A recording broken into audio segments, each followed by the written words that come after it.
सोचिए एक भिखारी जो सड़क पर कुछ सिक्कों के लिए हाथ फैला रहा है और अचानक उसे पता चलता है कि वह असल में एक बड़े राजघराने का राजकुमार है जिसकी पहचान कहीं खो गई थी।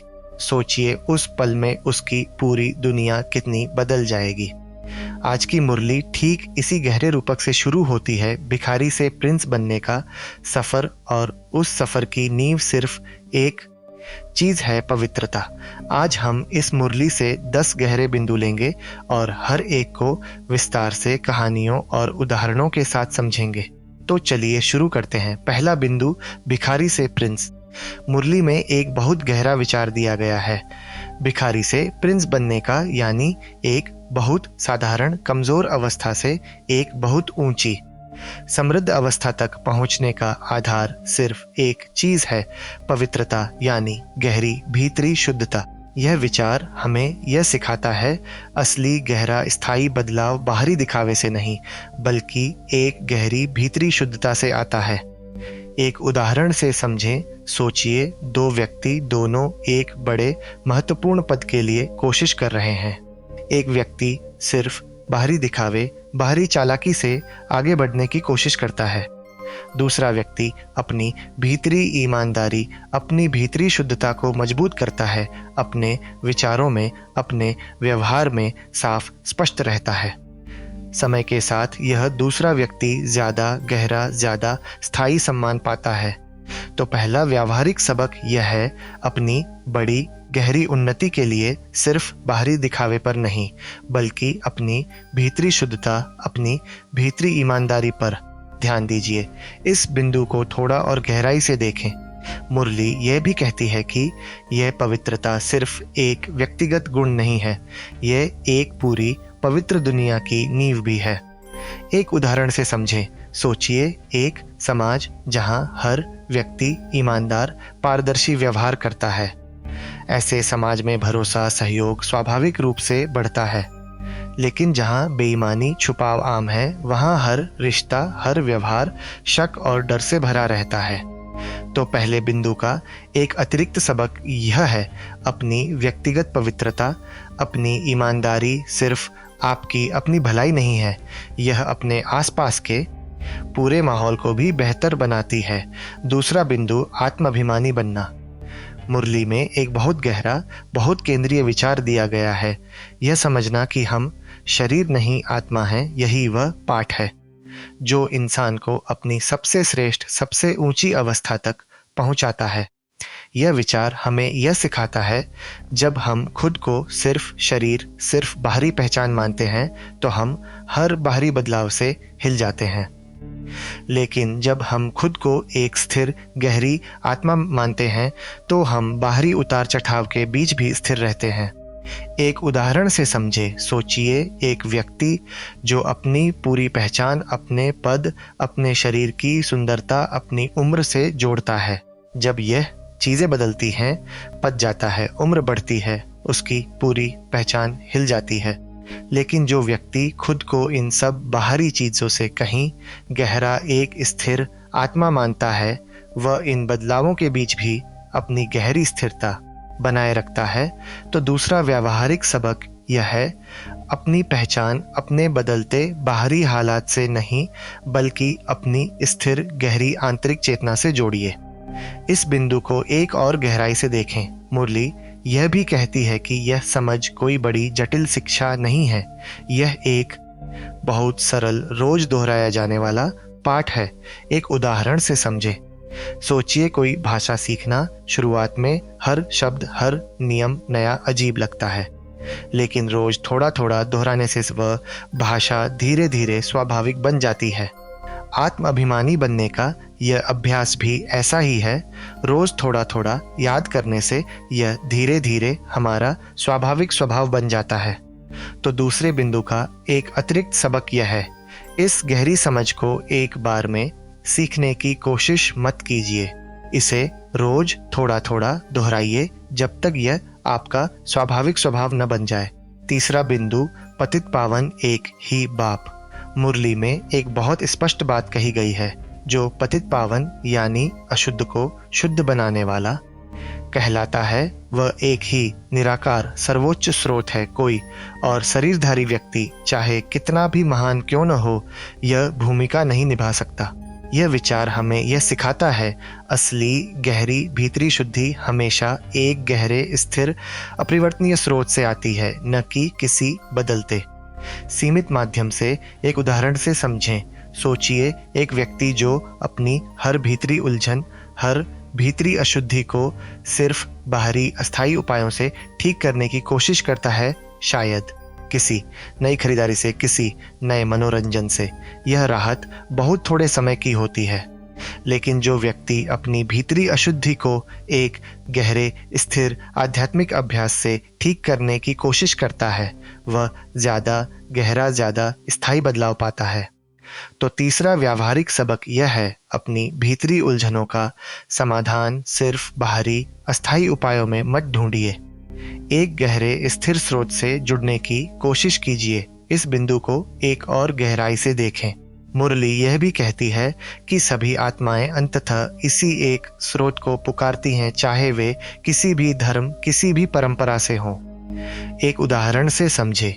सोचिए दुनिया भर में अलग अलग भाषाओं, अलग अलग परंपराओं के लोग हैं, लेकिन जब कोई गहरे संकट में होता है तो चाहे वह किसी भी भाषा में प्रार्थना करे, उसकी भीतर की वह गहरी बेचैन पुकार एक ही गहरी इंसानी जरूरत से आती है, एक गहरे भरोसेमंद सहारे की तलाश। तो तीसरे बिंदु का एक अतिरिक्त सबक यह है, जब आप किसी अलग धर्म, अलग परंपरा के व्यक्ति से मिलें, याद रखिए गहरे में वह आपके जैसी ही इंसानी उम्मीदों के साथ जी रहा है। चौथा बिंदु, भारत की गिरावट। मुरली में एक बहुत ईमानदार, बहुत गहरा विवरण दिया गया है। भारत कभी संपूर्ण यानी पूर्ण समृद्ध था, और धीरे धीरे समय के साथ यह पूर्णता कम होती गई, जैसे कोई चीज धीरे धीरे अपनी शुरुआती चमक खो दे। यह विचार हमें एक गहरी सीख देता है। कोई भी चीज, चाहे वह कितनी भी समृद्ध, कितनी भी संपूर्ण क्यों न हो, अगर उसे लगातार ध्यान और देखभाल न मिले तो वह धीरे धीरे कमजोर पड़ सकती है। एक उदाहरण से समझें। सोचिए एक रिश्ता जो कभी बहुत गहरा, बहुत प्रेमपूर्ण था। अगर दोनों पक्ष उस रिश्ते को लगातार ध्यान, समय न दें तो वह धीरे धीरे कमजोर, दूर होता जाता है। भले ही शुरुआत में कोई बड़ा नाटकीय झगड़ा न हुआ हो। तो चौथा व्यावहारिक सबक यह है, जो भी चीज़, जो भी रिश्ता आपके लिए सबसे मूल्यवान है, उसे हल्के में मत लीजिए। उसे लगातार ध्यान, लगातार देखभाल दीजिए, ताकि वह धीरे धीरे कमज़ोर न पड़े। इस बिंदु को एक उम्मीद भरे नज़रिए से भी देखें। मुरली यह भी कहती है कि यह कमी फिर से वापस भरी जा सकती है। जो पूर्णता कभी खोई थी, वह सही प्रयास से फिर से वापस पाई जा सकती है। एक उदाहरण से समझे। सोचिए एक व्यक्ति जिसने कभी अपनी अच्छी आदतें, अपना अनुशासन खो दिया था, लेकिन अब वह धीरे धीरे छोटे ईमानदार कदमों से उसे वापस बना रहा है। हर दिन थोड़ी सी ईमानदार कोशिश धीरे धीरे उसे फिर से उसकी खोई हुई ताकत की ओर वापस ले जा रही है। तो चौथे बिंदु का एक अतिरिक्त सबक यह है, अगर आपको लगे कि आपकी कोई अच्छी आदत, कोई अच्छा गुण कमजोर पड़ गया है, तो निराश मत होइए। छोटे ईमानदार कदमों से उसे फिर से बनाया जा सकता है। पांचवा बिंदु, सिर्फ भारतवासी ही चाट्टी जन्म लेते हैं। मुरली में एक बहुत दिलचस्प, बहुत गहरा विचार दिया गया है, यह कि एक खास परंपरा, एक खास गहरी यात्रा सिर्फ कुछ लोगों के लिए ही तय है, और इस यात्रा को गहराई से समझना अपनी असली ऐतिहासिक जड़ों को पहचानना है। यह विचार हमें यह सिखाता है, अपनी असली गहरी ऐतिहासिक पहचान को समझना हमें एक अलग गहरी जिम्मेदारी का एहसास दिलाता है। एक उदाहरण से समझे। सोचिए एक परिवार जिसकी एक बहुत लंबी, बहुत गहरी पारिवारिक विरासत है, शायद पीढ़ियों से चली आ रही कोई खास परंपरा, कोई खास मूल्य। जब परिवार का कोई सदस्य इस विरासत को गहराई से समझता है, तो वह उसे आगे बढ़ाने की एक अलग गहरी जिम्मेदारी महसूस करता है। तो पांचवा व्यावहारिक सबक यह है, अपनी असली गहरी ऐतिहासिक जड़ों को समझने की कोशिश कीजिए। यह आपको एक गहरी स्थिर पहचान और एक गहरी जिम्मेदारी दोनों देगा। छठा बिंदु रचयिता बनाम रचना। मुरली में एक बहुत गहरा तार्किक भेद समझाया गया है। जो 3 बड़े महत्वपूर्ण व्यक्तित्व हैं वे खुद रचना हैं यानी बनाए गए हैं, जबकि उन्हें बनाने वाला असली रचयिता एक अलग गहरा निराकार स्रोत है। यह विचार हमें यह सिखाता है किसी महान चीज की प्रशंसा करना और उसे अंतिम मूल स्रोत मान लेना, यह 2 अलग अलग बातें हैं। एक उदाहरण से समझे। सोचिए एक खूबसूरत इमारत। हम उस इमारत की सुंदरता की तारीफ करते हैं, लेकिन हम यह भी जानते हैं कि इस इमारत को किसी वास्तुकार ने डिजाइन किया, किसी कारीगर ने बनाया। इमारत खुद अपने आप नहीं बनी। इसी तरह कोई भी महान बनाई गई चीज, चाहे वह कितनी भी अद्भुत क्यों न हो, उसका एक अलग निर्माता होता है। तो छठा व्यावहारिक सबक यह है, किसी भी महान बनाई गई चीज की प्रशंसा करते हुए यह भी याद रखिए कि उसका एक अलग गहरा मूल स्रोत है। 7वां बिंदु आत्मा में खाद पड़ना। मुरली में एक बहुत सुंदर धातु विज्ञान से जुड़ा रूपक दिया गया है। जैसे शुद्ध सोना समय के साथ अशुद्धियों से मिलकर चांदी, तांबे और आखिर में लोहे जैसा कमजोर धातु बन जाता है, वैसे ही हमारी आत्मा भी समय के साथ अपनी शुरुआती शुद्ध चमक खोकर धीरे धीरे कमजोर, मैली हो जाती है। यह विचार हमें एक गहरी व्यावहारिक सीख देता है। यह गिरावट अचानक नहीं होती, यह एक धीमी क्रमिक प्रक्रिया है जो समय के साथ छोटी छोटी नकारात्मक आदतों से जमा होती है। एक उदाहरण से समझें। सोचिए एक चमकदार नया बर्तन, अगर उसे ठीक से साफ ना रखा जाए तो धीरे धीरे उस पर जंग लगना शुरू होता है। पहले हल्का सा, फिर ज्यादा गहरा। यह कोई एक दिन में नहीं होता, यह लगातार लापरवाही से धीरे धीरे होता है। तो 7वां व्यावहारिक सबक यह है, अपनी भीतरी चमक को बनाए रखने के लिए छोटी छोटी नकारात्मक आदतों को हल्के में मत लीजिए। यही समय के साथ बड़ी गहरी गिरावट का कारण बनती हैं। इस बिंदु को एक उम्मीद भरे नजरिए से भी देखें। जिस तरह जंग लगे बर्तन को भी सही मेहनत से फिर से चमकाया जा सकता है, उसी तरह हमारी मैली हो चुकी भीतरी अवस्था को भी गहरे नियमित अभ्यास से फिर से शुद्ध चमकदार बनाया जा सकता है। तो 7वें बिंदु का एक अतिरिक्त सबक यह है, अपनी भीतरी अशुद्धता से निराश मत होइए। सही नियमित ईमानदार अभ्यास से आप फिर से अपनी शुरुआती शुद्ध चमक वापस पा सकते हैं। 8वां बिंदु रावण कौन है। मुरली में एक बहुत दिलचस्प, बहुत सोचने वाली बात कही गई है। हर साल लोग एक प्रतीक को जलाते हैं यह मानते हुए कि वह बुराई का प्रतीक है, लेकिन बहुत कम लोग यह गहराई से समझते हैं कि यह प्रतीक असल में किस गहरी आंतरिक बुराई का प्रतिनिधित्व करता है।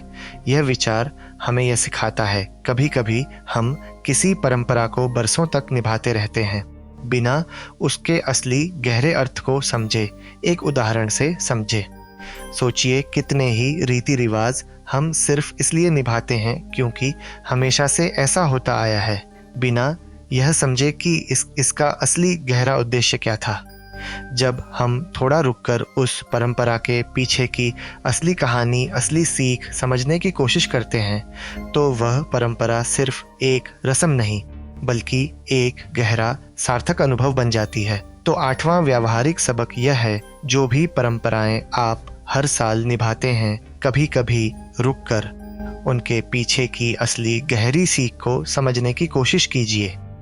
इस बिंदु को एक और गहराई से देखें। मुरली यह भी बताती है कि असली बुराई अक्सर किसी बाहरी व्यक्ति में नहीं बल्कि हमारे अपने भीतर कई अलग अलग नकारात्मक आदतों के रूप में छुपी होती है।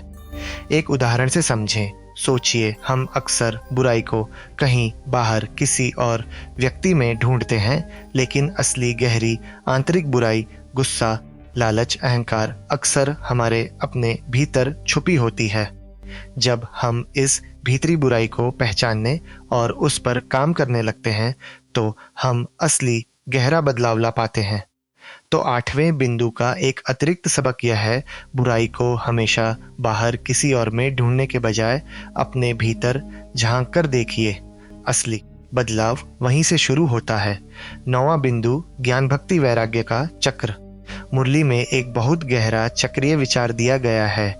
ज्ञान, भक्ति और वैराग्य, यह तीनों एक चक्र में एक दूसरे से जुड़े हैं और अभी यह समय भक्ति के पूरा होने और वैराग्य यानी पुरानी बेकार चीजों से मन हटने का समय है। यह विचार हमें यह सिखाता है, जिंदगी के अलग अलग दौर अलग अलग गहरी जरूरतें मांगते हैं। कभी हमें ज्ञान की जरूरत होती है, कभी गहरी भक्ति श्रद्धा की और कभी पुरानी चीजों से मन हटाने यानी वैराग्य की। एक उदाहरण से समझे। सोचिए एक व्यक्ति जो अपने जीवन के अलग अलग दौर से गुजरता है। जवानी में शायद ज्यादा जोश, ज्यादा महत्वाकांक्षा और बाद के दौर में धीरे धीरे गहरी आत्मिक समझ और पुरानी भौतिक इच्छाओं से धीरे धीरे मुक्ति। हर दौर अपनी जगह जरूरी है और सही समय पर सही आंतरिक बदलाव लाना ही समझदारी है। तो 9वां व्यावहारिक सबक यह है, अपने जीवन के वर्तमान दौर को पहचानिए। क्या अभी आपको ज्यादा ज्ञान की जरूरत है या ज्यादा श्रद्धा की या पुरानी चीजों से मन हटाने की? अपनी ऊर्जा उसी दिशा में लगाइए। इस बिंदु को एक और गहराई से देखें। यह चक्र हमें यह भी सिखाता है कि कोई भी एक अवस्था स्थायी नहीं है। जैसे ऋतुएं बदलती हैं, वैसे ही हमारी आंतरिक जरूरतें भी समय के साथ बदलती रहती हैं। एक उदाहरण से समझे। सोचिए एक किसान जो हर ऋतु में अलग फसल बोता है, सर्दी में कुछ और गर्मी में कुछ और। अगर वह हर ऋतु में एक ही फसल बोने की जिद करे तो उसे नुकसान होगा।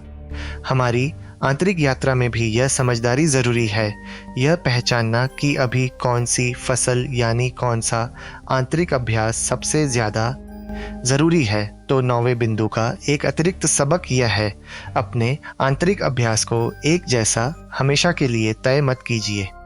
समय समय पर अपनी बदलती आंतरिक जरूरतों को पहचानिए और अपनी ऊर्जा को उसी हिसाब से ढालिए।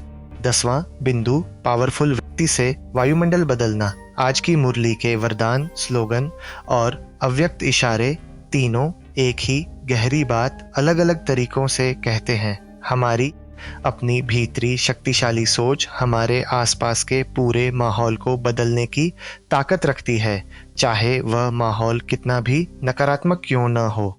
यह विचार बहुत गहरा है क्योंकि यह हमें यह सिखाता है, हम अक्सर यह मान लेते हैं कि हमारा माहौल हमें प्रभावित करता है, लेकिन मुरली एक विपरीत बहुत सशक्त विचार देती है।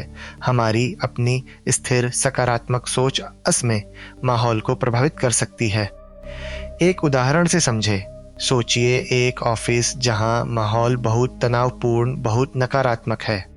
अगर उस ऑफिस में एक व्यक्ति हमेशा शांत, स्थिर, सकारात्मक बना रहे, चाहे कितना भी दबाव हो, तो धीरे धीरे उसका यह स्थिर स्वभाव पूरे ऑफिस के माहौल को भी प्रभावित करने लगता है।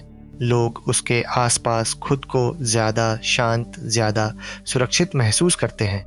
तो 10वां व्यावहारिक सबक यह है, अपने आसपास के माहौल की शिकायत करने के बजाय अपनी खुद की भीतरी सकारात्मक स्थिरता को इतना मजबूत बनाइए कि वह अपने आप आसपास के माहौल को भी प्रभावित करने लगे। स्लोगन में एक आखिरी बहुत खूबसूरत बात कही गई है, अपनी जमीन में परमात्मा पहचान का बीज डालो तो प्रत्यक्षता होगी। यानी गहरी आंतरिक समझ को सिर्फ अपने भीतर मत रखिए, इससे धीरे धीरे अपने रोज के व्यवहार में बोइए ताकि वह समय के साथ स्पष्ट रूप से दिखने भी लगे। एक आखिरी गहरी बात इसमें जोड़े। सोचिए एक किसान जो बीज बोने के बाद तुरंत फल की उम्मीद नहीं करता। वह जानता है कि धैर्य से सींचने के बाद समय के साथ वह बीज एक पूरे फलदार पेड़ में बदलेगा। हमारी आंतरिक समझ का बीज भी ऐसा ही है।